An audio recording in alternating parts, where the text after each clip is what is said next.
अस्सलाम वालेकुम दोस्तों, कैसे हो? मुझे उम्मीद है कि आप सब सही होंगे। आज जो हम बात करने वाले हैं, कुवैत से कुछ बड़ी खबरें निकल के आ रही हैं जो कि आपके लिए ज़रूरी हैं अगर आप लोग कुवैत के अंदर रहते हैं। वीडियो को शुरू से लेकर आखिर तक ज़रूर देखते रहें क्योंकि इस वीडियो के अंदर मैं आपको काफ़ी ज़्यादा इंपॉर्टेंट जानकारी देने वाला हूं और आप लोगों को बताने वाला हूं गिरफ्तारी, चेकिंग, वीज़ा और एयरपोर्ट के हवाले से बात करेंगे। चैनल को आप पहली बार देख रहे हैं, सब्सक्राइब करें, जितना हो सके वीडियो को शेयर कर दें, कमेंट बॉक्स में अपनी राय बताएं।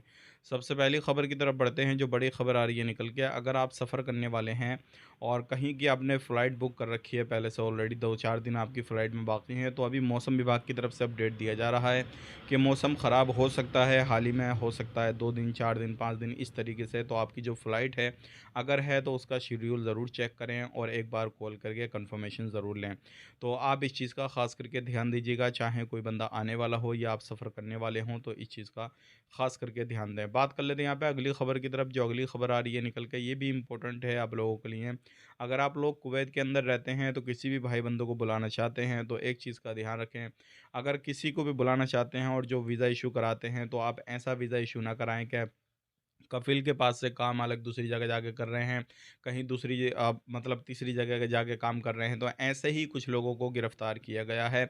जिन लोगों ने उनका वीज़ा स्पॉन्सर किया था, उनसे कोई मतलब नहीं था। 1300 केडी उनके वीज़ा का लगा, उसके बाद में अलग-अलग जगहों पे ट्रांसफ़र लिया गया।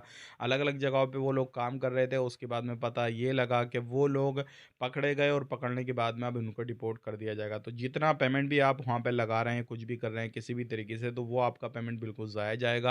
आप इस चीज़ का ख़्याल रखिएगा। अगर आप लोग वीज़ा ऐसी जगह से नहीं लेते हैं, जिस कंपनी का वीज़ा है उसी जगह पे काम करना है, तो उसके बाद अगर आप वीज़ा लेते हैं तो अच्छा है। अगर उस कंपनी का वीज़ा है और दूसरी जगह जाकर काम करेंगे तो वो बिल्कुल गलत हो जाएगा, गैर कानूनी है और इसमें आपको परेशानी पड़ेगी। तो ये चीज़ें बहुत ज़्यादा चल रही हैं, ऑफ़िस भी बंद किए जा रहे हैं ऐसे जो इस तरीके से कामकाज कर रहे हैं और जो वीज़ा इश्यू करते हैं उन लोगों को भी ऊपर फ़ाइन लगाए जा रहे हैं और उनको डिपोर्ट किया जा रहा है जो लोग ऐसे वीज़ा पे जा रहे हैं। तो आप जल्दबाज़ी में इस तरीके का वीज़ा इश्यू ना कराएँ, नहीं तो प्रॉब्लम हो जाएगी।